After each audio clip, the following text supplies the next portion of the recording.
शहर में 10 सालों से अवैध रूप से अफगानी नागरिक रह रहा था और पासपोर्ट बनवाने के लिए स्थानीय महिला से शादी की थी इसने। साथ ही अफगानियों के पासपोर्ट बनवाने की कोशिश में था ये।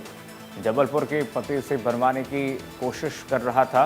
पश्चिम बंगाल और छत्तीसगढ़ में रह रहे अफगानियों का भी खुलासा हुआ है। एटीएस को मध्य प्रदेश छत्तीसगढ़ में 20 अफगानी युवकों की जानकारी मिली थी। फर्जी दस्तावेज बनवाने में मदद करने वाले 2 आरोपियों को भी अरेस्ट किया गया है।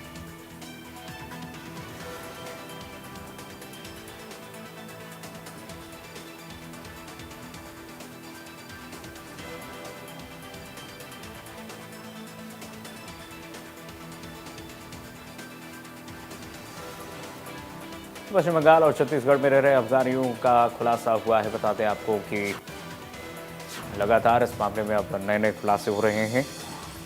एटीएस को मध्य प्रदेश और छत्तीसगढ़ में 20 अफगानी युवकों की जानकारी मिली, जिसके आधार पर कार्रवाई की गई है।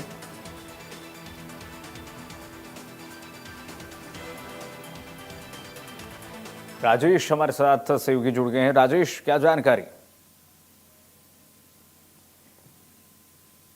बिल्कुल, देखिए आपको बता दें कि एटीएस ने बड़ी कार्रवाई की है और एक अफगानी नागरिक को युवक को गिरफ्तार किया है। साथ ही उसके 2 सहयोगियों को भी गिरफ्तार किया है और अवैध रूप से पिछले 10 सालों से ये जबलपुर में रह रहा था।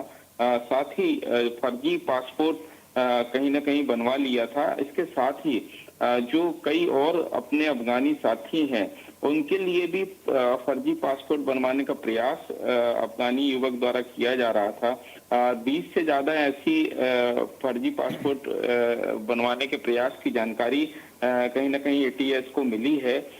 2 लोगों के पश्चिम बंगाल के रहने वाले पश्चिम बंगाल में रहते हैं, जिनके इन्हीं के जरिए फर्जी पासपोर्ट बनवाए गए हैं। ये खुलासा हुआ है और बड़े लेन देन 10 लाख से ज्यादा के लेन देन की जानकारी भी जो है एटीएस को मिली है।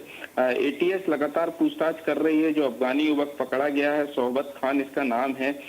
जबलपुर में इसने फर्जी दस्तावेज हासिल करने के लिए निकाह भी कर लिया था और लंबे समय से अवैध रूप से रह रहा था। साथ ही अपने जो और अफगानी नागरिक हैं उनको इसी तरीके से फर्जी तरीके से जबलपुर के फर्जी पतों के नाम से पासपोर्ट लगातार बनवाने का प्रयास कर रहा था। 20 से ज्यादा ऐसे पासपोर्ट की जानकारी अभी मिली है। लगातार पूछताछ एटीएस की टीम कर रही है और कई बड़े खुलासे इस मामले में हो सकते हैं। मध्य प्रदेश और छत्तीसगढ़ के रहने वाले अफगानी नागरिक हैं जिनके इस तरीके से फर्जी पासपोर्ट बनाए जाने की जानकारी एटीएस को मिली है।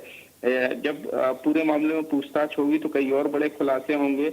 अभी जो सोहबत खान है अफगानी युवक, इसको गिरफ्तार किया गया है। साथ ही इसकी मदद करने वाले 2 लोगों को और एटीएस ने गिरफ्तार किया है, जो कहीं ना कहीं फर्जी पासपोर्ट बनाने के लिए दस्तावेज मुहैया कराते थे। साथ ही जो फर्जी पते होते थे पोस्ट ऑफिस के, जिन पर डिलीवर किया जाता था पासपोर्ट, उनको उपलब्ध कराते थे। तो पूरी जानकारी कहीं ना कहीं एटीएस अभी जुटा रही है। लगातार पूछताछ जो है वो अफगानी युवक से कर रही है और कई बड़े खुलासे इस पूरे मामले में आगे होने की उम्मीद है। चलिए ठीक है, बहुत शुक्रिया आपका तमाम जानकारी साझा करने के लिए। देखिए, पश्चिम बंगाल और छत्तीसगढ़ में रह रहे अफगानियों का खुलासा भी हो गया इसी के साथ और लगातार एटीएस और तमाम सुरक्षा एजेंसी